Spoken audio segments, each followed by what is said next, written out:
One line buried in the season 3 finale. It promised them that they would live forever. And it changes absolutely everything about From. The monsters are not demons, they're not aliens, they're parents who gave their own children for immortality. This is not just speculation, this is not just theory. Fatima just told us directly what she saw when she gave birth to Smiley's reincarnation. The show literally gave us the answer. And once you understand this line, every single mystery and character in From starts to make perfect sense. The town is not random. The selection is not coincidence. Every person trapped here carries the exact same trauma. And I'm about to prove this using one character who reveals the entire pattern, and that is Father Khatri. His story is the exact inverse of the original sin, but in season 1, episode 7, he confessed something that changes everything. A sweet innocent boy came to him for help. Father Khatri was too busy. He gave him a candy bar and sent him on his way. Then the boy was killed by his father. And what was Khatri's response? He then killed the father. So a priest did this to another father. The exact opposite of the original sin, where fathers and mothers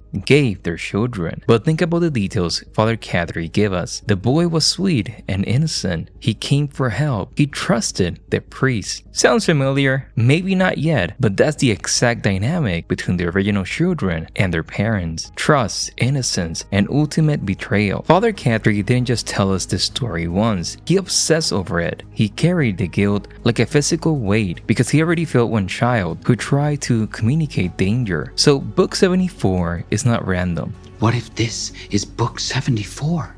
Is Khatri's attempt at redemption, the book about children being saved and about resurrection. He was trying to write the ending he cannot give that boy. If you want to know why he was brought into the town, then this is why. Father Khatri is the exact mirror of the original priest. The original priest said, God demands this sacrifice. Father Khatri, God demands justice for this. His very presence in the town is judgment on religious authority that fails to protect the children. And notice how Father Khatri dies trying to save the people who arrived from the colony house event. The priest who failed one child and then dies protecting others is a pattern completing itself. It's redemption. His story is not just backstory. It's a template, and once you see it, everything starts making sense. Every character who arrives in From carries the weight of failed parental or protective relationships. The town doesn't just trap random people, it selects them. And over again, we see the same dynamic. Pattern child, father, and son. Look at who arrives. Every single person carries the same specific trauma. Parent-child failure. This is not coincidence. This is systematic selection.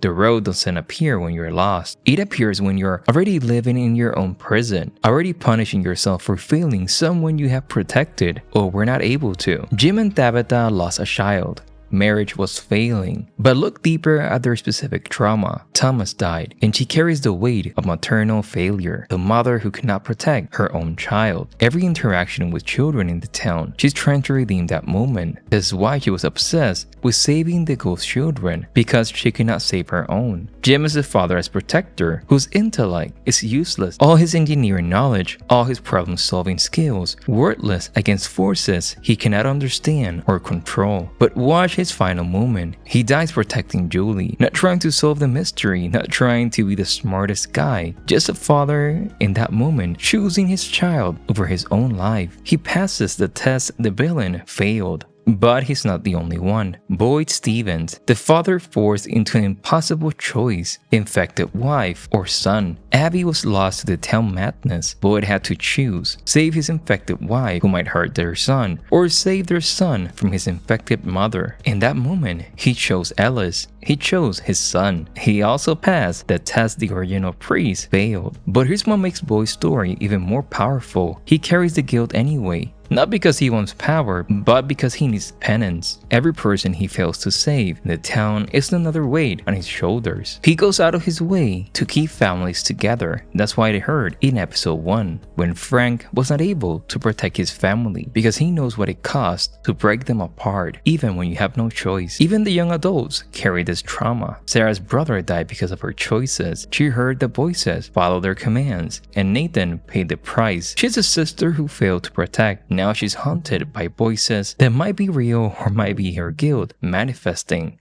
And what do we see? The opposite. A daughter losing her father, a son also losing her mother. In a way, the town can be seen as a lab. Same experiment every time. It's just a metaphor, not a theory. Will you repeat the original sin or choose love over self-preservation? The town keeps a score. Every parent who chooses their child weakens the monster. Every parent who fails makes them stronger. It's not random who survived the night and who doesn't. We can see how the town is constantly judging, constantly testing, constantly hoping someone will finally break the pattern. And this is not random. This is testing the human capacity for paternal love versus self-focus. But where does it begin? That made the symbol, and then those roots became the tree. So here's my theory. Early American colonists, maybe Puritans, seeking paradise, but they found hell. The nightmare came first. Not insects, something worse. They infected the children. One by one, the children were changing,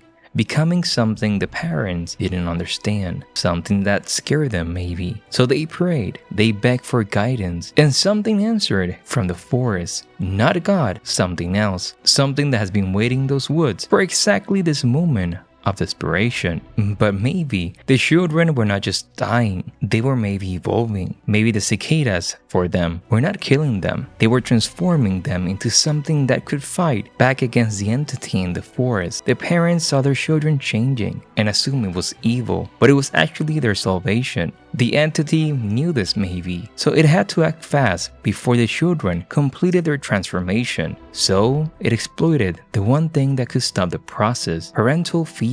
The entity came to them in the form they would trust most. To this colonist, it probably appeared as an angel or something else. It told them what they wanted to hear. Your children are suffering. They're becoming monsters, but I can save them. I can save all of you. Give them to me willingly. Make it an act of faith, not death. Sacrifice them with the proper ritual, and I will preserve their soul. And you will live forever, never age, never die, never lose anyone again. This is where the priest spoke first. God is testing us. This is our moment. We must show our faith by being willing to sacrifice what we love most. This entity, it let them go through with it. They convinced themselves it was mercy. The children were suffering. They were changing into something unrecognizable. This would end their pain and preserve the colony forever. They told themselves they were saving the children's soul. They built a symbol in stone, the same symbol Jade keeps seeing, not just a marker, a binding symbol, a spiritual contract written in the blood and stone. They told the children it was a celebration,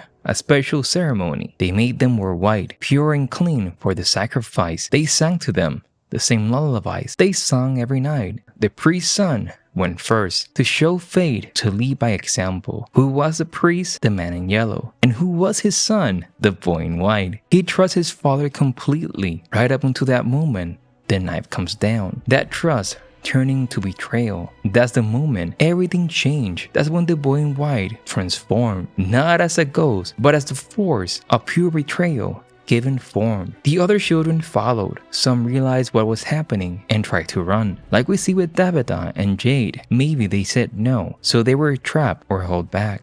That's where Ankiwi comes from. Not help us and not remember us, but maybe the sound children make when they realize their parent are about to kill them. The sound of trust dying. When it was done, the parents emerged from the caves changed. Immortal, but not human. And not really. They got exactly what was promised, eternal life. But it's the very thing they try to save their children from becoming. The entity's final joke: live forever as monsters, trapped with the memory of what you did. And the children, they didn't die. They cannot die. The ritual bound their souls to this place, just like their parents. But while the parents became monsters of flesh, the children became something else, eternal witness to their actions. They sacrificed their children because it promised they will live forever. And suddenly from it's not just horror, it's judgment. The monsters are the original parents, trapped in the eternal punishment. But this is not just about ancient history. This is an active system. Every family that arrives is being tested. Will you repeat